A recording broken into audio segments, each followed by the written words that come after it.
And let me say again that it is my distinct pleasure as assistant professor in the Department of Visualization to welcome you all to this Field of Vision lecture this afternoon given by TJ Demos. I'm now going to turn the microphone over to another colleague of mine, Susanne Bieber, who will introduce our speaker. Thanks, Diana. And again, also welcome to everybody here on Zoom and also, of course, students here in the classroom. So it's good to have you all here.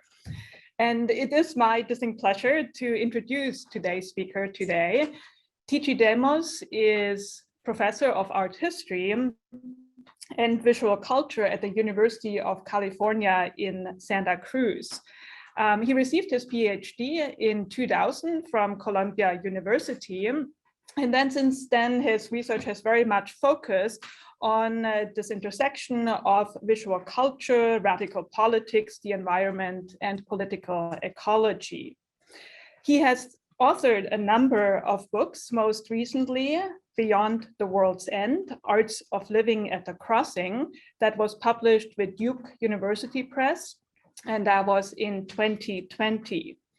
Two other books I want to mention, they were published with Sternberg Press. That was Decolonizing Nature, Contemporary Art and Political Ecology of 2016. And then Against the Anthropocene, Visual Culture and Environment Today, published in 2017.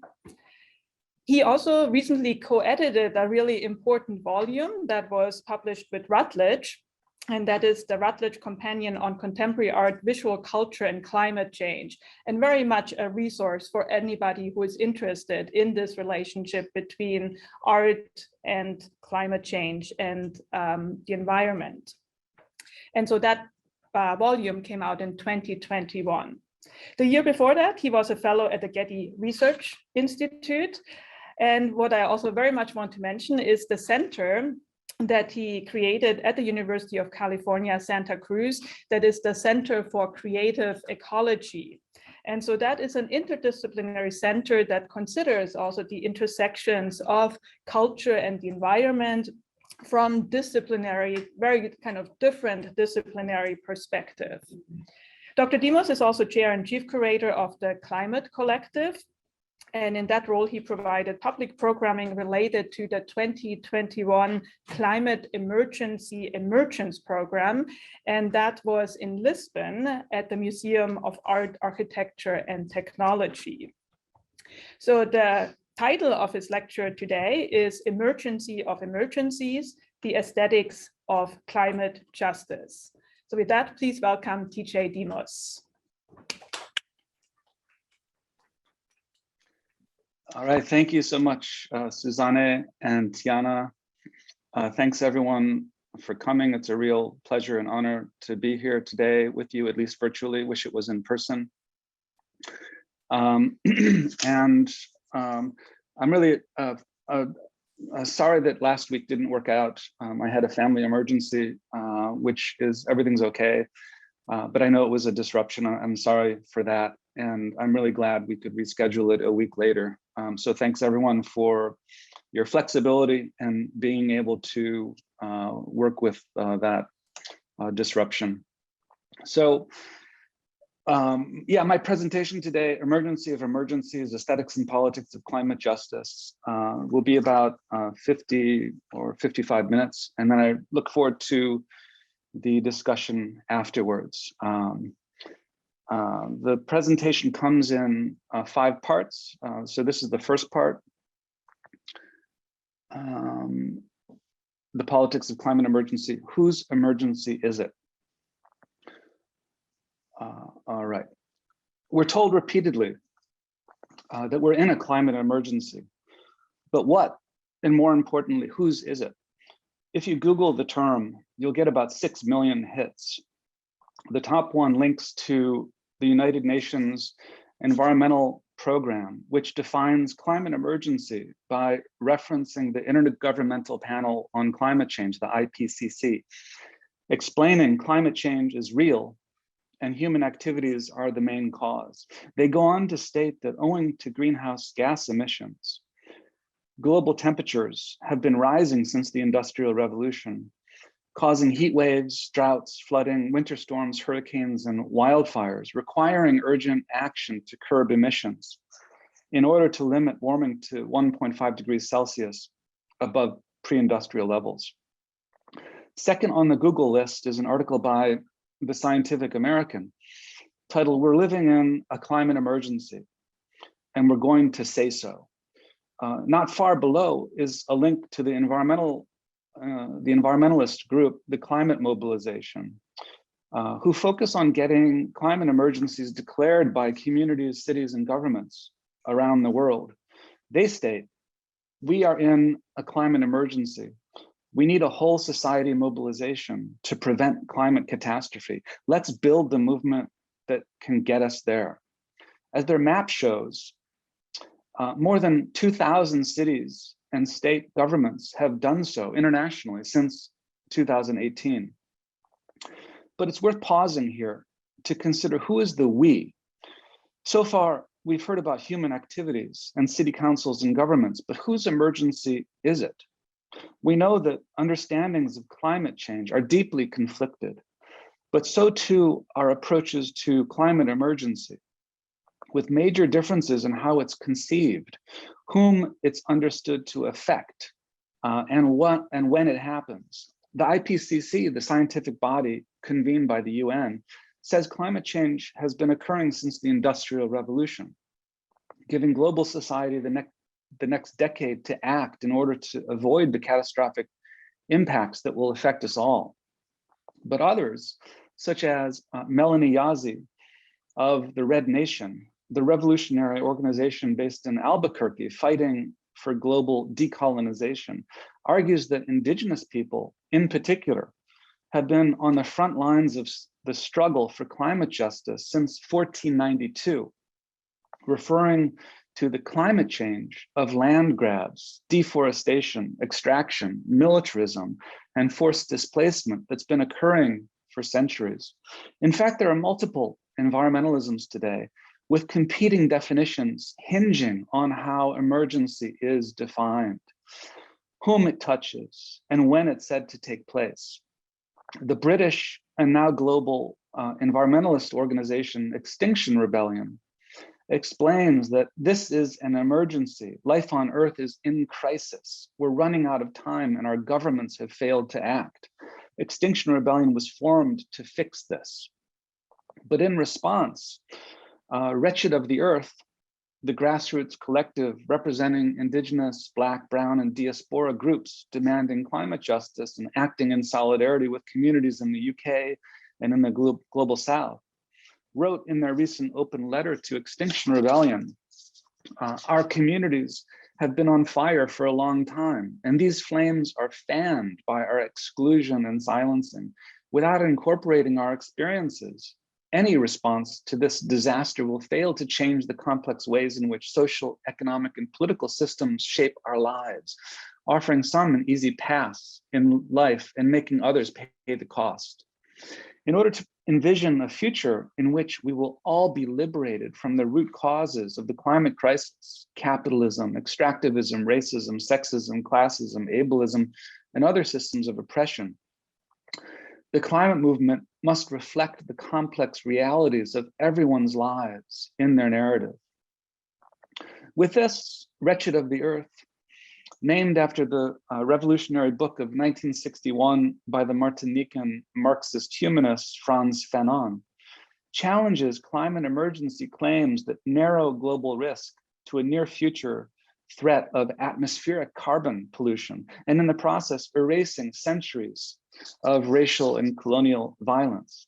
Instead, they argue that for climate emergency to be meaningful to the lives of the many, it must name the complex and diverse causes, the historical systems of oppression that can only be understood as intersecting, where climate emergency is not a single issue politics, but a comprehensive, inextricable entanglement of environmental breakdown and social injustice. Climate justice follows from how emergency is defined. If climate emergency is a matter of capitalist inequality, extractive violence, racism, and sexism, then climate justice must similarly be encompassing and intersectionalist. Climate justice is economic justice, is social justice, is racial justice, is migrant justice, and so on.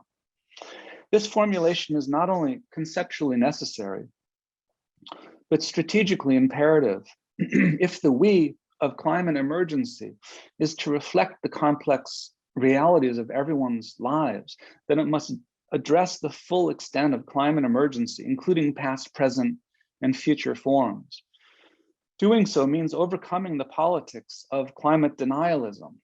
That is, the denial of human-caused climate change and the climate science that supports that conclusion, a denial aided by the manufacture of disinformation by the fossil fuel industry and their politician and media enablers. But as Kai Heron and Jody Dean argue in their essay, Revolution or Ruin, overcoming liberal denialism, it also meaning both the liberal denialism that denies the capitalist causality behind climate breakdown and its class struggle basis, including its historical roots in the formation of conquest and colonialism, slavery, and racism. In other words, this can't just be a fight about carbon in the atmosphere. It's also about powers on the ground. Because limiting climate emergency to decarbonization will leave systems of interlinking oppression intact. Instead, climate justice demands a radical Green New Deal, not a Green New Colonialism, dedicated to continued extraction, corporate land grabs, and racial and economic inequality.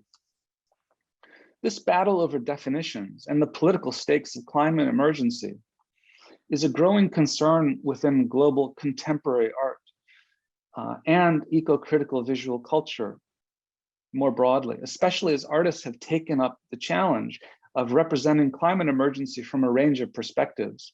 Indeed, as my co-editors and I argue in this book, The Rutledge Companion to Contemporary Art, Visual Culture, and Climate Change, the arts can be a place of experimental interdisciplinary research, speculative imagination, boundary transgressing creativity, and eco-aesthetic politics, all of which helps conceptually parse the challenging conflicts surrounding climate emergency. In what follows, I'll discuss three models of contemporary art. The first, a critical documentary that scrutinizes dominant models of climate propaganda, revealing their blind spots and from a climate justice perspective. The second, a forensic architecture project that investigates the ways in which the racism of plantation slavery in the southern US has transformed over time into petrochemical environmental injustice, polluting African-American communities and erasing heritage antebellum cemeteries. And the third, a modeling of indigenous futurism that imagines a coming world of climate justice in the aftermath of settler colonialism. As these examples show, critical and creative aesthetic engagements, broader than institutionalized gallery-bound art, straddle diverse fields of practice. They intervene in representational systems to help reconceptualize climate justice, enact juridical political activism, perform radical historical research to reframe the present, and practice decolonial filmmaking and speculative futurism, all to invent worlds to come very different from the extractive present. It's clear then that climate emergency is an emergency of emergencies, as Wretched of the Earth makes clear.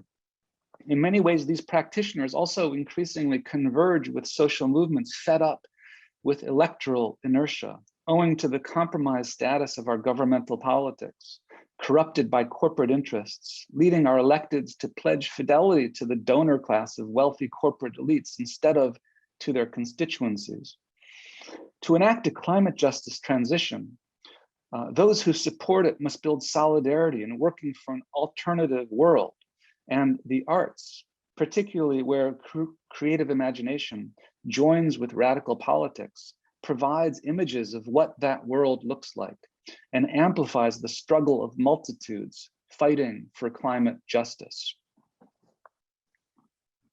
What do we call climate science when it merges with politics? Climate propaganda. For the Dutch artist Jonas Staal, propaganda designates the performance of power, and in particular, the narrative power of aesthetic presentations capable of visualizing, staging, and performing the new realities that propaganda brings about. And I'm quoting from his recent book that you see here from MIT Press in 2019. And climate propagandas go further, according to Staal, in drawing nature, culture, and power into strategic alignment. As an extension of his artistic research practice, focusing broadly on the intersection of ecology, media, and politics, Stahl's video, Climate Propagandas from 2020, which you can watch at the website below, comprises a pedagogical meta-documentary. Meta insofar as it subjects other documentary propagandas or dominant knowledge systems to critical scrutiny, which aids in our ability to discern competing approaches to climate emergency today.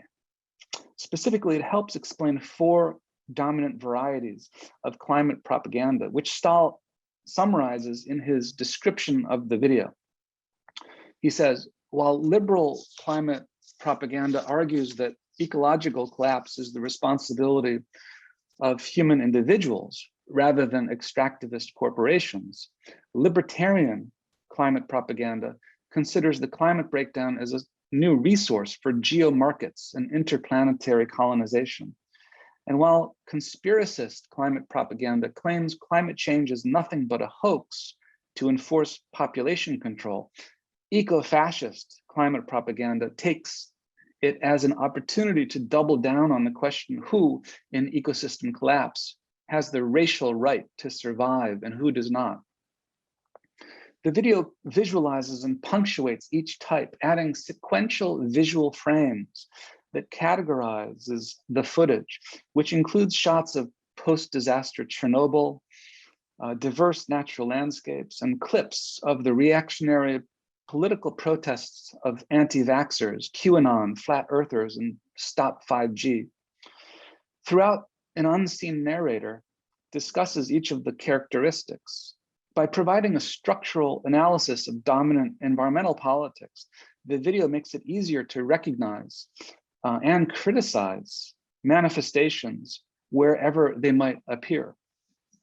In doing so, climate propagandas provides a diagnostic lens, recalling the book Varieties of Environmentalisms, the path-breaking book of 1997 by Ramachandra Guha and Joan Martinez Allier, which mapped conflicting understandings of environmental politics between the global North and South, including critical debates that took place at the 1992 United Nations Conference on Environment and Development, otherwise known as the Rio Earth Summit. Those debates, foreshadowing current climate emergency debates, pitted what Guha and Martinez Allier termed the ecology of affluence, associated with practices of wilderness preservation, environmental conservation, and individual recycling responsibility, reflecting privileged forms of naturalism, against the environmentalism of the poor, characterizing the justice-based concerns over socio-environmental inequalities in extractive zones, corporate land grabs, indigenous dispossession, and urban toxicity, disproportionately affecting communities of color, and characterizing disparities within and between nations in the aftermath and continuation of colonialism. These competing stakes remain evident today, best characterized by the split between, on the one hand, green capitalism, stressing individual ethical consumerism, techno-fixes, geoengineering, and market-based mechanisms to facilitate decarbonization. And on the other, climate justice, emphasizing the necessary connection between ecology, politics, and social equity. Stahl's video, and sorry if you can hear the background noise, there's some construction going on outside, so I apologize for that. Stahl's video provides a useful update, describing further splits within the ecology of affluence. His video shows that representation prefigures solution. Just how one understands climate emergency predetermines what approaches one prioritizes in addressing it. What becomes clear is that in both analysis and remedy, each of the four dominant climate propagandas discussed in the video is ultimately either deeply inadequate or completely inequitable and even dangerous. The first, a liberal climate propaganda, perhaps the most dominant mode of mainstream climate emergency, calls for decarbonization, attributing the situation to the generalizing we of universal culpability, and thereby absolving extractive corporations, and more broadly, the system of fossil capital from their outsized role in climate breakdown. Libertarian climate propaganda characterizes the billionaire-driven plan to colonize outer space and the Ayn Rand-inspired seasteading movement, which hopes to establish wealthy, floating maritime settlements that transcend national jurisdictions, in part to elude taxation, both ignoring how their escapism is premised on the ecosystem breakdown that results from their freedom-seeking but responsibility-denying predatory behavior, which is bound to repeat itself in the next cycle, for instance, on Mars. Meanwhile, the conspiracist climate propagandas of so-called anti-vaxxers, QAnon, Nazi hippies, and flat earthers critically disavows science in the name of independence, even while their irrational social formations pledge slavish allegiance to right-wing political and economic agendas. And finally, eco-fascist climate propaganda sees humans as the virus, their white supremacist ethno-nationalism justifying social Darwinist exterminism as a solution to the overblown claims of unsustainable population growth and the paranoid fears of out-of-control migration. This was dramatized in the infamous official Trump War Room re-election video, reappearing in a viral Reddit thread, which places the face of the then president on the body of Thanos from the superhero film The Avengers, shown annihilating half of all humans, including all democratic opposition, a clip of which is included in Stahl's video. Actual cases of environmental politics may not always be so pure as these examples, but in general, no matter their differences, the one thing that these models of climate propaganda share is the idea that climate breakdown should never threaten the ultimate priority of economic growth, a principle that continues to be asserted at the highest levels of global climate governance, most recently at the 2021 meeting of COP26 in Glasgow. Or as Stahl's video puts it, there is one conspiracy that remains real, but goes largely unaddressed as a kind of criminal normality, namely the conspiracy of political and economic forces, along with associated legal institutions that support racial capitalism, as is explained in this brief passage from the video, which I'll play now. It's just about a minute long, but you'll get a sense of the video from this clip. That is not to say that there are no conspiracies. The real conspiracy, a conspiracy of ideas that is out in the open, remains unaddressed. Namely, it is the conspiracy of political and economic forces whose short-term benefits and privileges are inherently structured towards racial capitalism. It is a conspiracy translated into the primacy of private property as it functions within the legal and political apparatus. The change of climate could be our opportunity to transform this bare conspiracy, which maintains our criminal normality, yet the conspiracists propagate the anti-globe of the alt world instead. This is where Stahl's video pinpoints the ultimate cause behind climate breakdown, where emergency is simultaneously an economic opportunity, a social program, and a long-standing political project.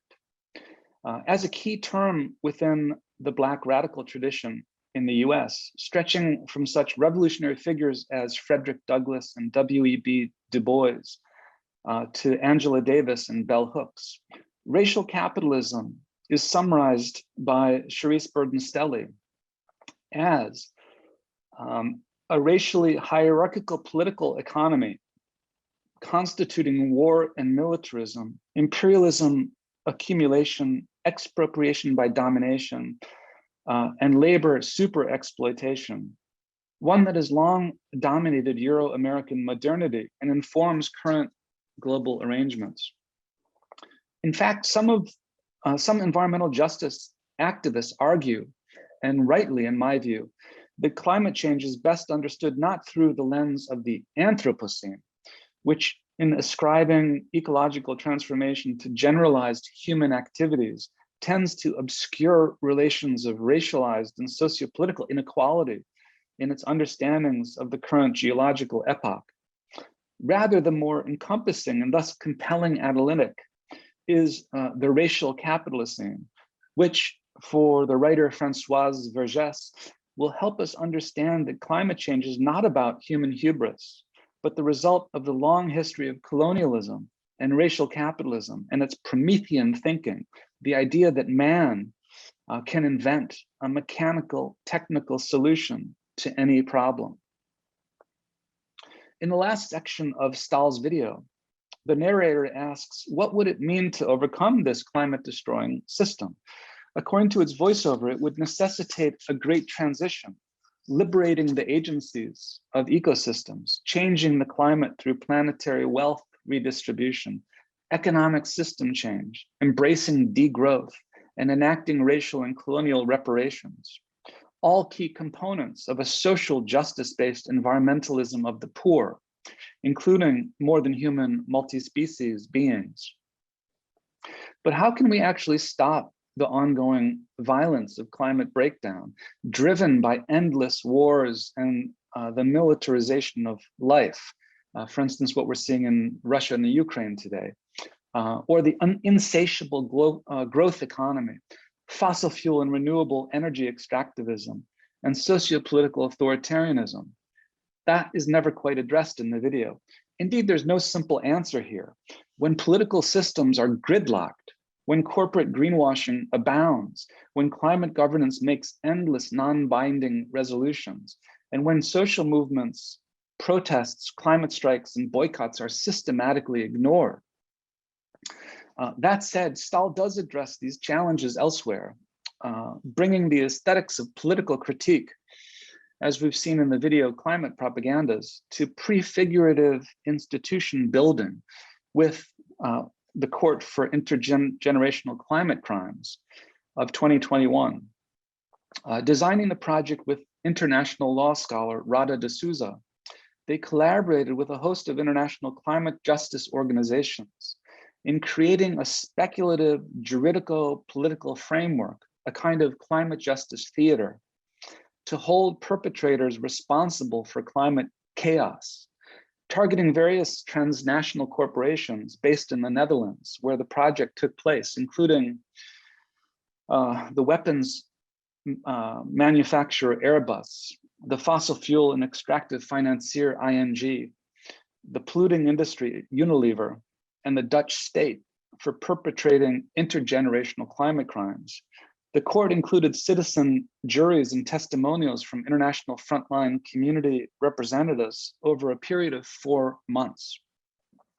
Still, even while actually existing law doesn't at present offer much recourse to hold perpetrators responsible for their world-destroying actions, art provides spaces like this experimental forum where justice can be imagined, readied for a time to come when legal recourse may well be possible to actually hold culprits to account. And in the meantime, it provides a site where we can participate in the building of social movement power to support a great transition.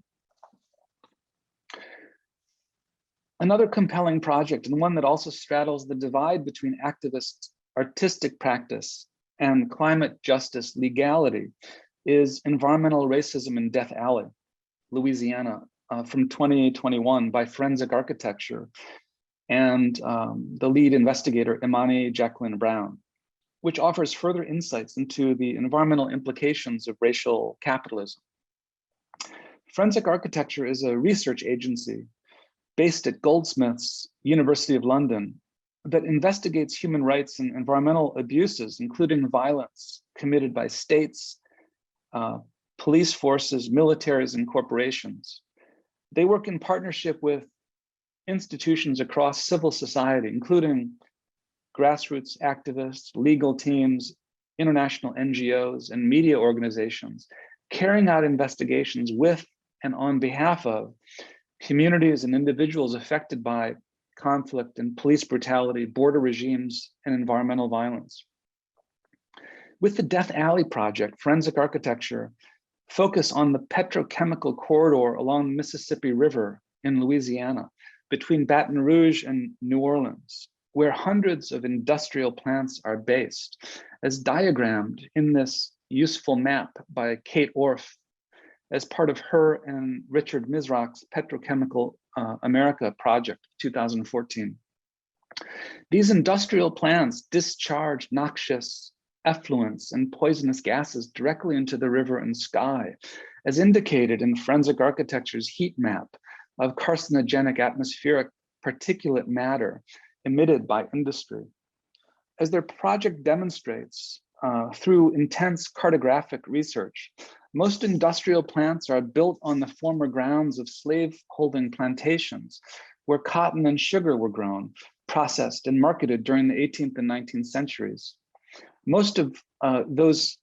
Many of those most affected by current air pollution are descended from the formerly enslaved, whose plantation era cemeteries still exist, if they haven't already been displaced and built over by petrochemical infrastructure. Here's a short clip from the video, which provides further details and a sample of the video's approach.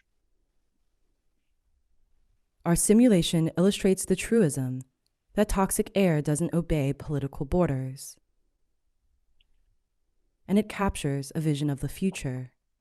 If local residents can't stop the construction of 2 new facilities on either side of Welcome.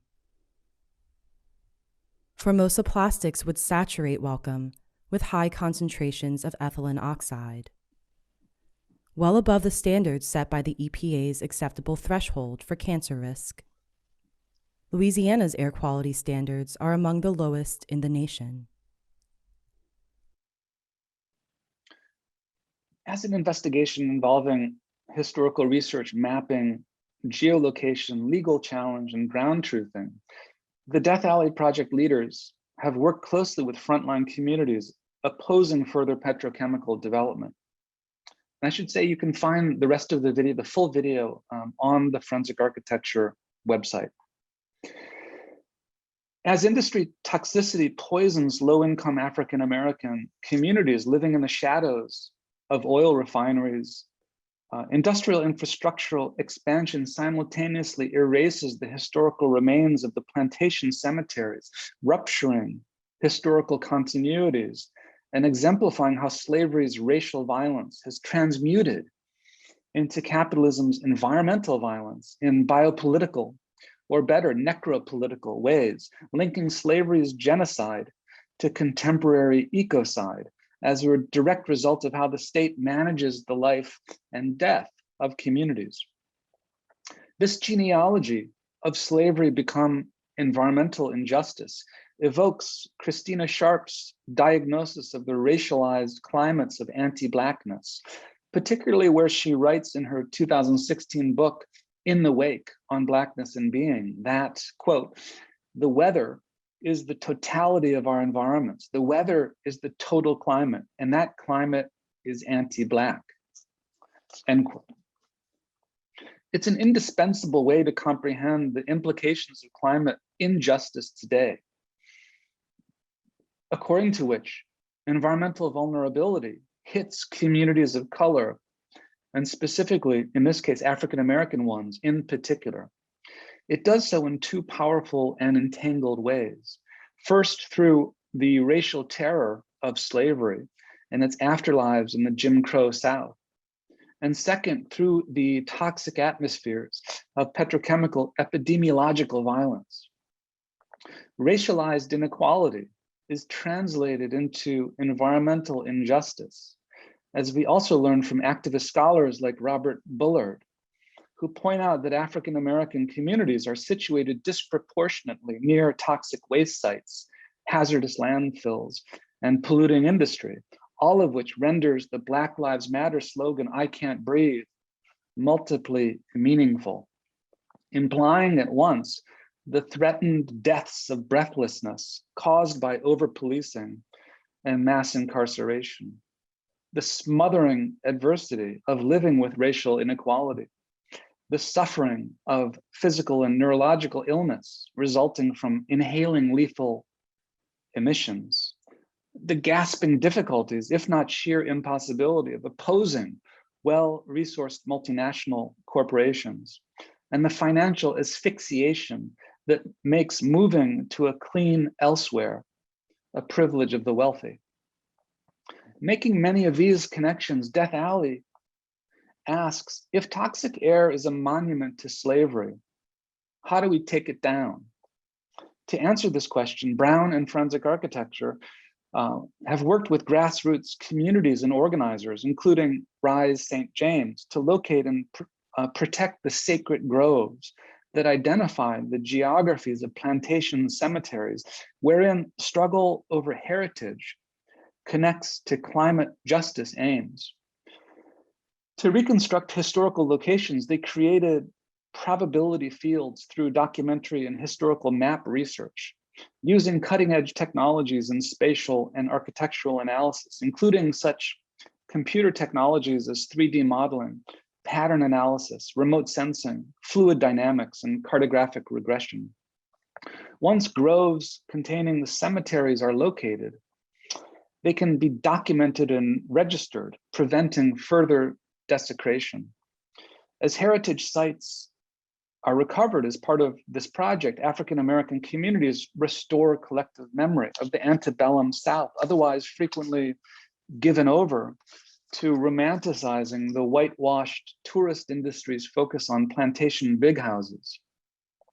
In the process, the coalition works with climate justice organizations to stop the expansion of fossil fuel infrastructure, even as the petrochemical industry encroaches further on what remains of once thriving post-Civil War Black communities. For instance, as portrayed in this amazing 2019 documentary film, Mossville, which tells the story of Stacey Ryans, who you see at the bottom right, and his Herculean efforts to protect his fenced off property. You can see that in the bottom foreground of this still, from the ravages of industrial dystopia that's gradually encircled him. Death Alley shows the inextricable connections between racial justice struggles and environmental justice struggles, where climate emergency is simultaneously an emergency of historical social violence and ecological violence. One lesson is that future emancipation, including climate justice, will emerge precisely from the expansive and intersecting demands of grassroots struggles against past and ongoing socio-environmental oppression. As Forensic Architecture notes, today, this demand is building into a broader vision of justice, reparations for centuries of racist violence, the repair of the environment, jobs that sustain the communities and their health, a moratorium on industrial development, and agency over how their land is stewarded. Moreover, they demand a fundamental revision of the concept of historical preservation toward a recognition of Black communities, ancestral sites, and our wider ecologies of inextricably valuable, indivisible, and worthy of protection. As we've seen, artists like Jonas Staal and Forensic Architecture demonstrate the significance of developing a political analysis of present and historical conditions in order to formulate a future horizon of emancipation and justice, which can in turn inspire collaborations with movement building struggles in order to overcome the economic, social, and political barriers that stand in the way. Stahl's climate propaganda ends with speculations about a just future, one that requires planetary wealth redistribution, smart degrowth, colonial reparations, and the liberation of more than human agencies of ecosystems, what might be understood as a radical Green New Deal or a great transition, in addition to holding perpetrators of climate crimes responsible for their actions, which he advances in the court for intergenerational climate crimes. And Forensic Architecture's Death Alley project draws on forensic procedures to locate the sacred groves of former slave plantations in the midst of polluting petrochemical industry in order to empower present African-American communities struggling for heritage, recognition, and a future of racial justice and environmental well-being for all. These projects both show that it's essential to not simply focus on reparations for past injustice within the world as we know it, but to also imagine futures of liberation. That's exactly what Thirza Jean Cuthand's short video Reclamation from 2018 offers, a speculative vision of a post-colonial world to come, which draws on the creative imagination of indigenous futurisms animated with climate justice in thinking beyond the colonial capitalism of the past and present. Reclamation tells the story of a near future, according to its premise, that arrives after the departure of white colonial settlers from Mars in ways that resonate with current billionaire space ventures by the likes of Elon Musk and Jeff Bezos, with the goal of colonizing outer space and eventually establishing human settlements, including on the red planet. But rather than join mainstream fantasizing about these kinds of settler colonial futures, or dwell on the dystopian fears that they also inspire within the sci-fi cinema and literature, which can also make for great storytelling, Cuthand's video attends to the broken earth left behind in such scenarios, an earth nearly destroyed by centuries of extractive violence, mindless consumerism, ecocidal warfare, and fossil fuel modernity.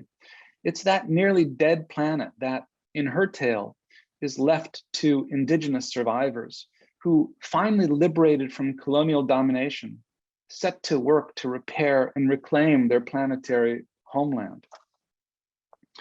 As a kind of documentary of the future, the video presents a few survivors of this time to come who talk about what life is like or what will be like as they are freed not only from widespread environmental destruction, but also from colonial oppression, consumerist waste, the alienation of screen-based media, and the subjugating social codes experienced as dispiriting queer phobia, heteronormativity, and anti-indigenous racism.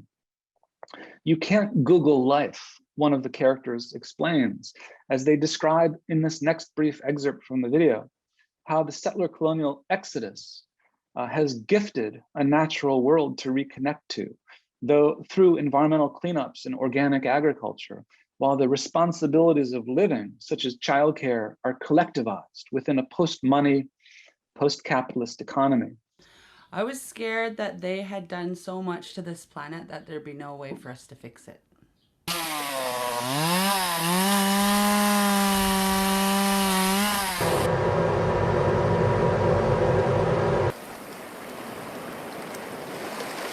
It's a lot cleaner. Yeah, it is. It's a lot cleaner. Like, it smells good here, and it smells like nature. Great. It smells like we're making a difference here. We've cleaned a lot of this area up.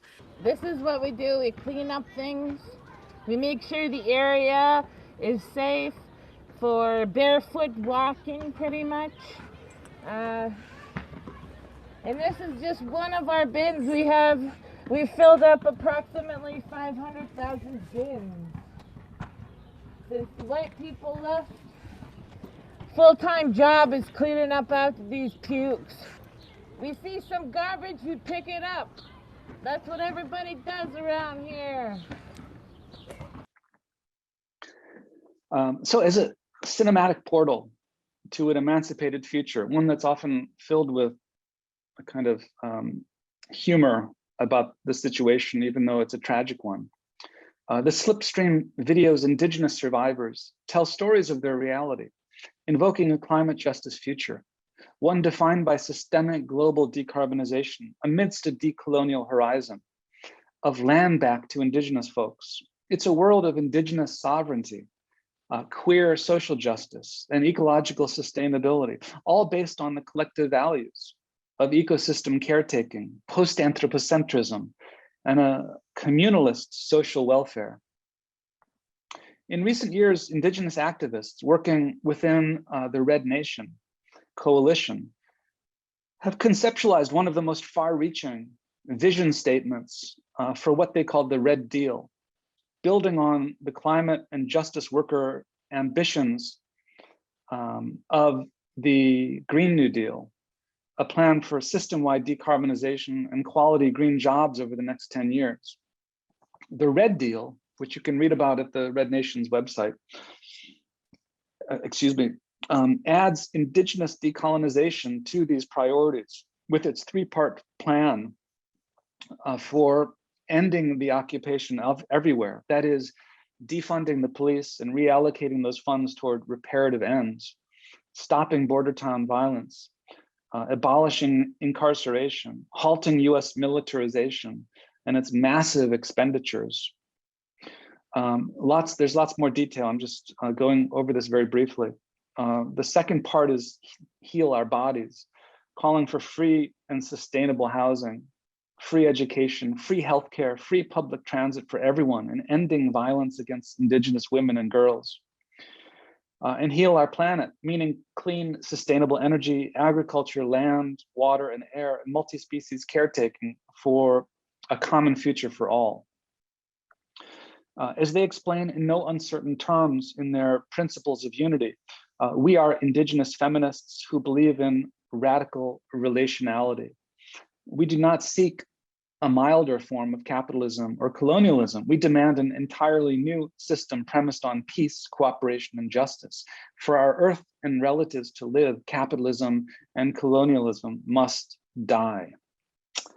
While not explicitly connected to the Red Nations organization or plan, Thirza Jean Cuthand's film, Reclamation, nonetheless gives audiovisual expression to its ultimate horizon of future emancipation.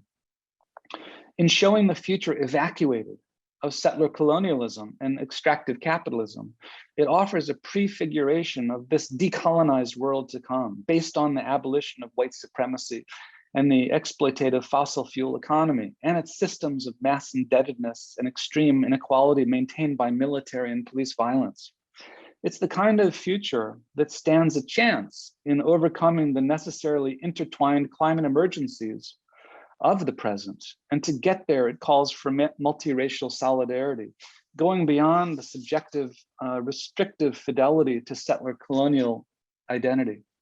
And indeed, in viewing reclamation, in entering into its otherworldly space and time travel of radical imagination, non-Indigenous folks like myself experience the abolition of our own subject positions, leaving us too with a sense of liberation. As the Red Nation explains, the Red Deal is red because it prioritizes Indigenous liberation on the one hand, and a revolutionary left position on the other. It's simultaneously particular and universal because Indigenous liberation is for everybody. These pieces by Jonas Staal, Forensic Architecture, and Imani, Jacqueline Brown, and Thirza Jean Cuthand say a lot about climate justice, defined by the Climate Justice Alliance as climate action that is inextricable from and best addressed through social, racial, economic, and environmental justice. That basically describes eco-socialism, a political project dedicated to equity, justice, and multi-species flourishing beyond racial and colonial capitalism.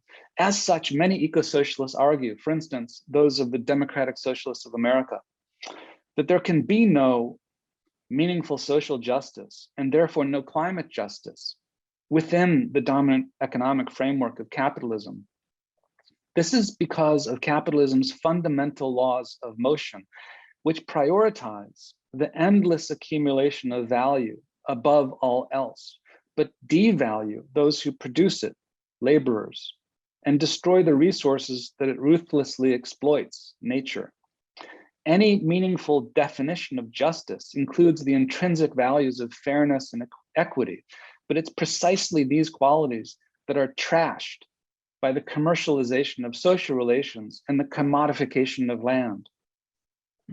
As Hadastier explains in her overview of the dominant political economy, building on innumerable other critics, this is no accident. Capitalism is not designed to meet human need. It's designed to generate profit. This means not only robbing workers of our humanity and life, but also the soil, the air, the planet. As capitalism prioritizes maximizing profits, it lacks, not surprisingly, political will to transform production with cleaner and less hazardous methods. Just as there's no incentive to raise workers' living standards by sharing profits. As Marx explained a century and a half ago, under capitalism, nature becomes purely an object for humankind, purely a matter of utility. It ceases to be recognized as a power for itself. The theoretical discovery of its autonomous laws appears merely as a ruse, so as to subjugate it under human needs, whether as an object of consumption or a means of production. Or, as Extinction Rebellion has recently argued, the root cause of the climate and ecological crisis is the political economy. Against this onslaught, green capitalism, for instance, deploying technology to decarbonize the environment and to mitigate climate change, represents only a false solution. Even if technologies such as carbon sequestration as a form of geoengineering become scalable to moderate climate warming atmospheric pollution, which would be welcome but is doubtful according to the most recent research, those technologies will still leave in place the many interconnected social injustices that capitalism not only produces but depends on for its very existence. Believing otherwise amounts to a kind of liberal denialism that fails to address these structural quandaries, believing falsely that it's possible to solve climate emergency from within the system that produced the problem in the first place, capitalism. This is true of the most recent IPCC report released in 2021, which, even as it intensifies its climate warnings, commits what the Zedkin Collective, a climate justice organization, terms implicatory climate denial. The IPCC report highlights the need for rapid decarbonization, but fails once again to connect cause and effect, separating ecology from politics and climate from justice. Symptomatically, the word human, as in human-induced climate change, appears 79 times in the IPCC's summary for policymakers, whereas capitalism, corporation, money, colonialism, race are never once mentioned. Another good example of implicatory denial, a denial that is implicated in action, maybe not in words, is the US presidency of Joe Biden, who in his remarks at the COP26 climate summit last fall reaffirmed his commitment to the United States goal of a net zero emissions economy-wide by no later than 2050, and recognized the absolutely critical nature of taking bold action within the decisive decade, even while at the same time his administration approved 3,557 permits for oil and gas drilling on public lands in its first year, outpacing the former Trump administration's record by 34%. In a compelling recent essay entitled Climates of Capital, the philosopher Nancy Fraser argues that climate justice must be anti-systemic, that is, anti-capitalist, and trans-environmental, meaning looping in the inextricable economic and socio-political elements of the present crisis. Trans-environmental concerns include, for her, livelihood insecurity and denial of labor rights. public disinvestment from social reproduction, and chronic undervaluation of care work, ethno-racial imperial oppression, and gender and sex domination, dispossession, expulsion, and exclusion of migrants, militarization, political authoritarianism, and police brutality. Opposing all of these interlinking formations and their basis in racial capitalism must be the overarching goal of comprehensive climate justice. Fraser recognizes that capitalism is never not racial, as Ruth Wilson Gilmore argues. And according to the Red Nation, it's never not colonial. The only real option in addressing climate emergency is addressing it as an intersectionalist emergency of racial and colonial capitalism, and thinking beyond the dominant economic regime. As Shrees Burden-Stelly contends, the resolution to racial capitalism is anti-racist socialism, which ultimately, I argue, must also mean eco-socialism. Once we allow climate emergency to be an emergency of atmospheric carbon alone, we've lost more than half the battle. The artworks and films I presented today are fighting that battle for trans-environmental and anti-capitalist climate justice. And there are many, many more. Drawing on innovative and experimental aesthetic forms, these artistic practices provide audiovisual approximations of this comprehensive approach to intersectionalist climate justice, one extending the reach of decolonization and abolition, and offering the experimental spaces where we can see and feel what climate justice means. In their most ambitious and even cosmopolitical sense, they do the work of building new worlds beyond the deprivations and depravities of the historical present.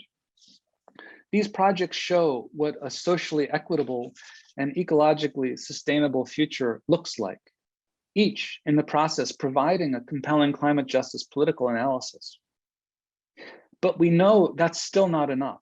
The real challenge is in actual socio-political and material transformation, requiring doing the work of building power, because we know that transnational corporate and elite political interests are invested in the status quo of fossil capital and will use everything at their disposal to prevent meaningful change.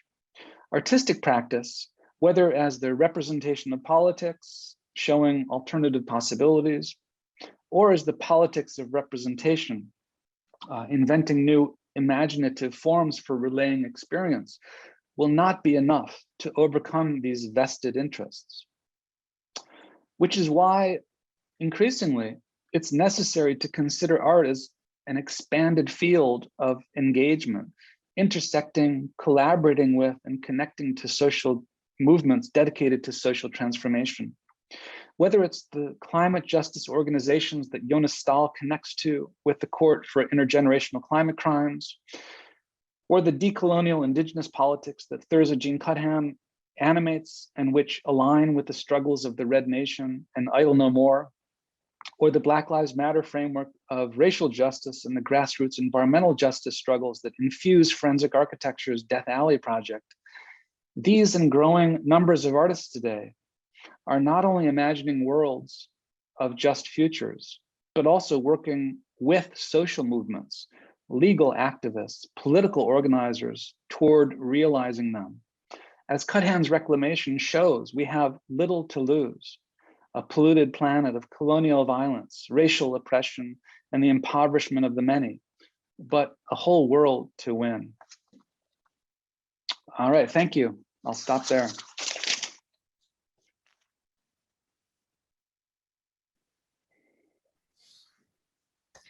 Thank you so much for this incredibly engaging talk. I know that we're coming up on 2 p.m. right now, so I want to be mindful of the time of those who have joined us through Zoom today. We will stay online for an additional 10 minutes to field questions. However, if some of you need to drop off to head to other meetings or classes, that is perfectly understandable. But I would like to encourage everybody who's here in Zoom to give TJ a round of applause for such an excellent presentation. Thank you very much.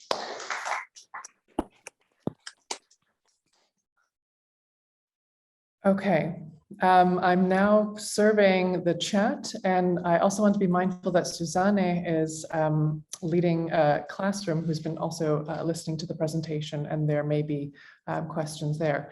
If you have questions, please either raise your hand or feel free to type your message into the chat. Question here from Daniil. Unmute yourself, Daniil. Welcome. Hi, hello, Professor Damos. I'm also the faculty here at the department, and quite a few of our students work in interactive arts of various kinds, from performance that directly engages the public to games. So could you comment a bit more about interactive art and how it can interact, sorry for the pun, interact with the problems that you've shown us and that you've engaged us with your talk? Sure, thank you for the question. Maybe within the presentation that I gave, it's the work of Jonas Staal who is the most interactive and uses all sorts of media. I mean, he's not a games designer, but he uses lots of media and creates events that involve engagement and participation. The goal is not simply a kind of like neoliberal model of engagement so that everyone is a participant and everyone does something, but rather the building of social solidarity. So there's a political goal when it comes to interaction. There's a lot more, of course, out there of people who are doing socially engaged practices and with political ambition in relation to climate justice as well. Certainly, for instance, within Indigenous practice, the Red Nation is a great example of that. They're not an artistic organization, but a lot of what they do is explicitly about interaction and participation. Just briefly, there's a chapter in my recent book, Beyond the World's End, where I look at game designs in relationship to the work of the Toronto-based media collective called Public Studio. And I try to make the argument that that games design might be thought of in many ways as anti-environmentalist, not only because of its carbon footprint, but the screen-based media, the e-waste, and also the kind of commodified interaction that it generally tends to cultivate, at least within dominant markets of gaming. But it doesn't have to be that way. And there's lots of other people who are investigating the critical, even environmentalist potential of mediated interactions with nature through games in all sorts of really experimental ways. So that's exciting to see. But I would point you toward that chapter where there's lots more literature that I invoke in my research, and lots of other people who are doing really interesting stuff when it comes to like eco media and game design in an interactive media environment. Fantastic, thank you very much. While you were speaking, a question came into the chat from Christine, and she's asking about ecofeminism and its place in theories of the racial capitalocene, specifically looking at definitions after Karen Warren's. And she's asking about whether ecofeminism, as it emerged from deep ecology and radical feminism, has its place in theories of the racial capitalocene. Would you like to respond to that? Sure. The theories of the racial capitalocene. This is a term that was coined by, as far as I know, Françoise Vergès, who's she's someone who's is completely embedded within feminist anti-colonial traditions and anti-racist traditions. She comes from the small African island Réunion, which was colonized by the French, and a lot of her work deals with environmental calamities that came about as a result of French colonialism. But she may not call herself an ecofeminist, but certainly the sensibility is there. And there's a long history to ecofeminism and the criticism of intrahuman violence, whether it's within the categories of colonialism or conquest or capitalism, including the racialization of forms of of capitalism. Like I'm thinking of Murray Bookchin and the whole Vermont-based school of social ecology, which sees ecology and environmental violence is explicitly connected to and a reflection of intrahuman violence, and specifically patriarchal forms of oppression. So, you know, insofar as I'm invoking a political ecology of intersectionality, of course, that will be, you know, deeply embedded within ecofeminism, which is itself an intersectionalist formation, trying to bring environmentalism together with feminism.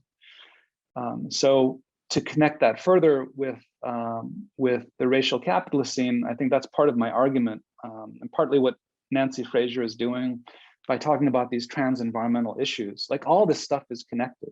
The more you look into it, the more you read about it and research it, the more people who are experiencing the effects of violence testify about it.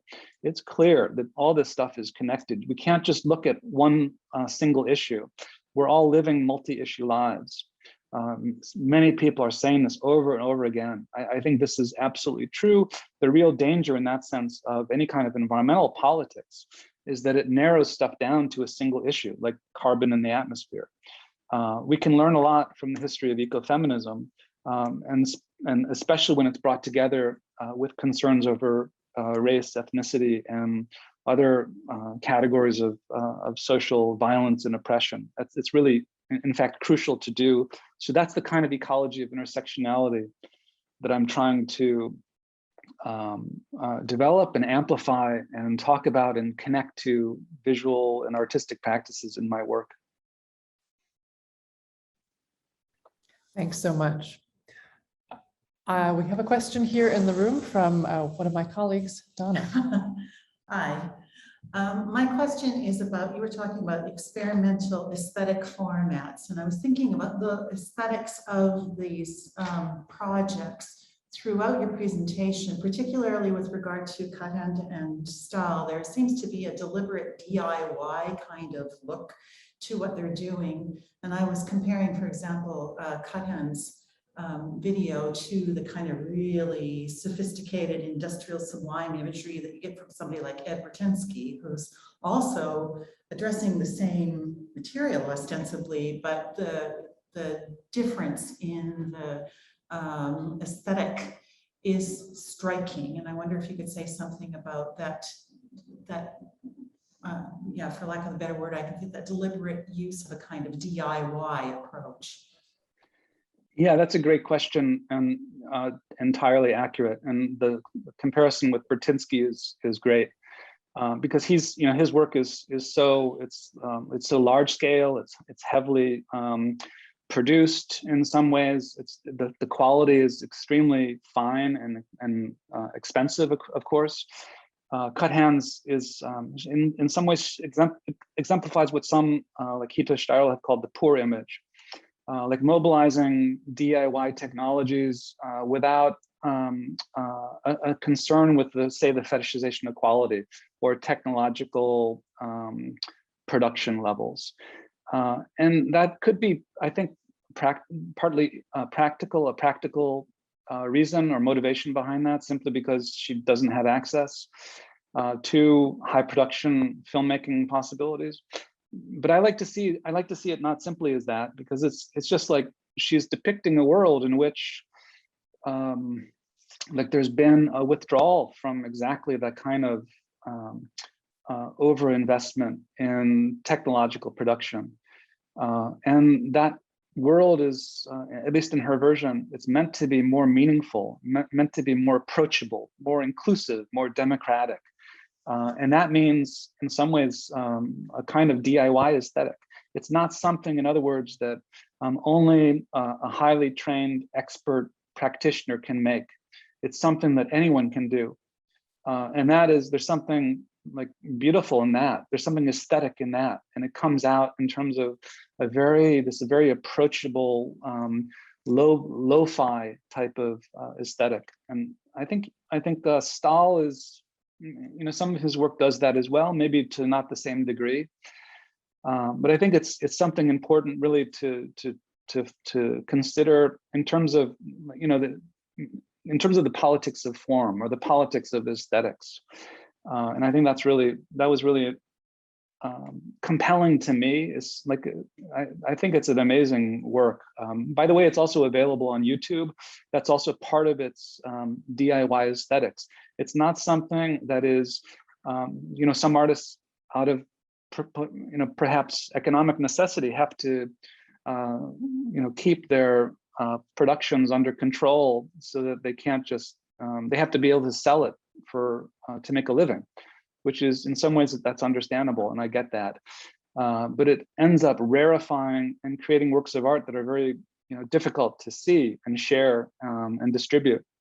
So I think also part of Cuthand's DIY aesthetics and the democratization of form is also the distribution politics of her video, just letting it go out into the world and encouraging people to see it where it can have the greatest impact.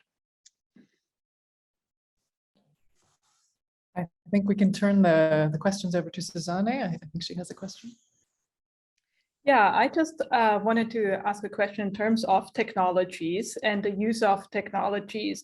Do you kind of feel in the sense that they're always negatively implicated within capitalism? Or, how would you then evaluate also the use of forensic architecture's use of these, technologies of map making and using them to discover these other histories of the earth?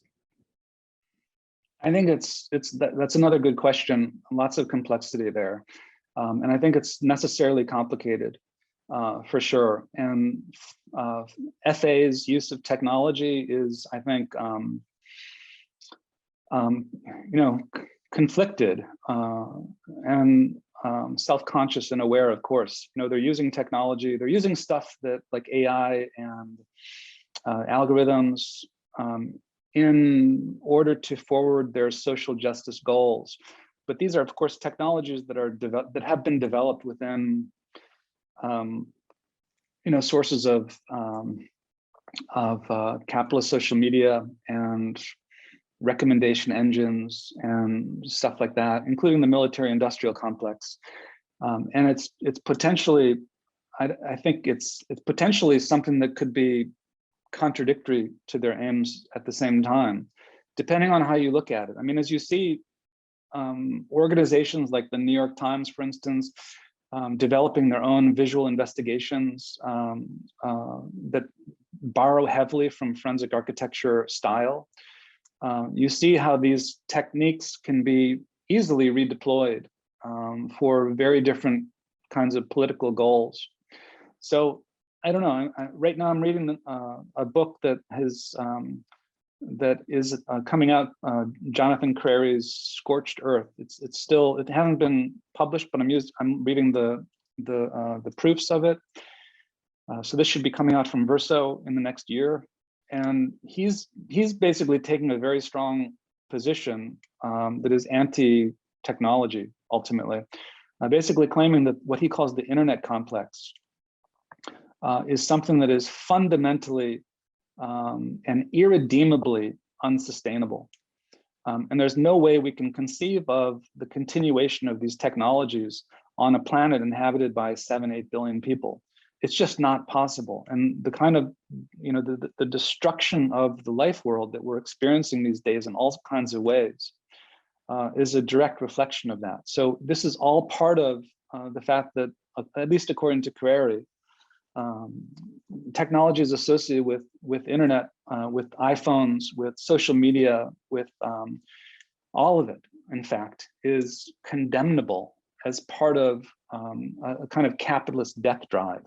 So I'm reading that, right? And that would provide one answer to your question. I think it's a little too totalizing for me. I think we have to think more about the greater complexity and not just simply take on a kind of anti-tech position. We know that technology, we have to de-reify and de-essentialize technology. Technology isn't one simple thing. It's not, we can't understand it in a determinist way. How can we reclaim technology, for instance, in the name of, in this case, climate justice? Jonas Staal's proposal, for instance, with Facebook, and Google and these tech giants is basically we have to collectivize them. We have to deprivatize them because technology has become such an essential part of everyday life, even though a lot of it could be understood as negative. It's too essential to be left in the hands of corporate elites. We have to reclaim it. So that's what people like Jonas Staal are attempting to do. So those are a couple potential responses to the technology question.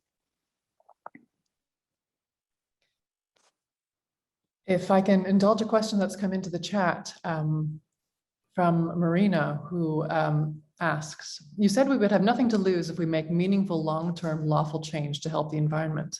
From that perspective, I agree, the good of the world must come first. However, I must ask, when addressing climate change, you're also changing the foundations of the country, capitalism, industry, racial hierarchy, and colonization. Wouldn't that lead to chaos or even civil war within the country? Could it lead to the country changing itself entirely and beginning anew? Yeah, that's also a good complex question about strategy. We all know that the dominant economic system is unviable when it comes to the imperatives of a vibrant life world. So the question is how to change it. And that's what, that's what certain approaches to the Green New Deal or the Great Transition or degrowth are attempting to address these days. I'm not aware of any approach that would insist on an immediate transition that would produce chaos. And that would be certainly another kind of emergency and catastrophe ultimately. And it would likely inspire the flames of already existing fascisms. So I think the question is, how can we undertake a transition that is, somehow responsible and leading in a right direction under present conditions. And here what comes to mind is the work of the Indigenous writer Kyle Powys-White, who does a lot of policy positions in climate justice and environmental justice discussions undertaken from an Indigenous perspective. And he basically says, look, when it comes to limiting warming to no more than 2 degrees Celsius above pre-industrial levels, we simply do not have at present the global systems of governance capable of doing that. Because we lack systems of responsibility, reciprocity, and trust, there's simply no way to think that we can change these kinds of large-scale sector-based systems of the economy and technology. So for Kyle Powys-White, we have to start with building relationships. And certainly if you look into a lot of Indigenous politics, it's about how can we establish right relations? How can we establish correct relations? Not only between people, but between people in the more than human world. But just simply thinking about people, like how do we even begin to do that? And this is indeed an incredibly challenging question. The only thing I can think of is we have to start locally. We have to get involved. We have to be part of a collective that is pushing for responsible environmental justice ultimately, and build from the ground up, from the local to the regional to the state to the international. Otherwise, we're headed toward a very dangerous world. And certainly this comes out in that Crary book I mentioned, Scorched Earth. Or you could read about it in the other book, 4 Futures, which speculates about 4 possible futures, one of which is a kind of genocidal exterminist future that's basically governed by tech billionaires and protected by militaries and police. It seems like we're really headed toward that kind of future. What do we do about it? I think the only thing we can do is continue to struggle for an alternative. even though that really, honestly, does not look at all likely from where I sit. But that's part of new generations getting involved in this and really enacting some transformative politics that can bring hope to the future and not surrender it to billionaire psychopaths who are supportive of a world of mutually assured destruction.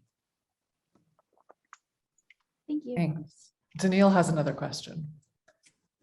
Yeah, I just wanted to follow up on a previous answer because my own background is a Soviet underground. And at least in the Soviet Union, the collectivist solution caused similar environmental devastation, similar colonialism. So this problem of building communities without the sort of state is, I think, a very acute one as you kind of position it. So for me, then the big contradiction here is then the role of the internet, which, right, on the one hand, I totally agree with the kind of thesis, the internet is a mistake. On the other hand, when talking about building communities, it seems to me that the communities I make through the internet, especially as a kind of immigrant and as somebody else, other factors are more meaningful than with my next door neighbors, with whom I have maybe nothing in common. I don't think the problem could be rectified by simply shutting off the internet, because that won't change my next door neighbors and won't change me in particular in a way that will make us in solidarity with one another. So I suppose what's the relationship? How can we frame this, devil's bargain with technology that we've created in such a way as to build a better world rather than the world of tech billionaires? Yeah, I shared that skepticism about Crairy's thesis, which is, that's what I was describing as totalizing, as even techno-determinist in a way. The technology, that is the internet complex, is simply bad. I think that that's problematic and too reductive. But yes, the question is how do we build communities that are not authoritarian or de-individualizing or destructive?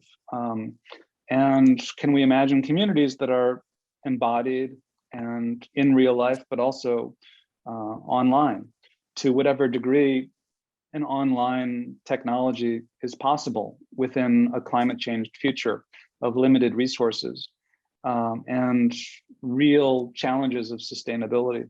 I don't know what that would be. And here that's a great question, and I encourage you to think more about it, because I will too, but I'm not sure at present how to answer that. But I do think that on the left, thinking about community formation and building political power has to overcome some of the challenges of past forms of leftist authoritarianism and Stalinism or Maoism. Those are obviously real problems and have little to do, as far as I'm concerned, with socialism. So we have to move beyond those considerations, but also learn from those mistakes in figuring out ways to practice collective social movement building that is really democratic. In my neck of the woods, I'm doing this through my involvement with the Democratic Socialists of America, with DSA.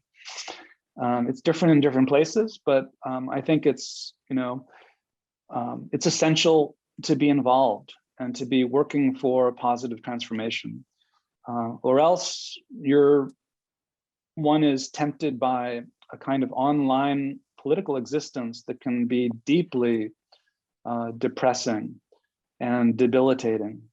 So I think having access to living relationships with people and not limiting it to online interactions is really crucial, especially when so much online interactivity is deeply toxic, I think, in my view, and really intolerant of any kind of considered, respectful,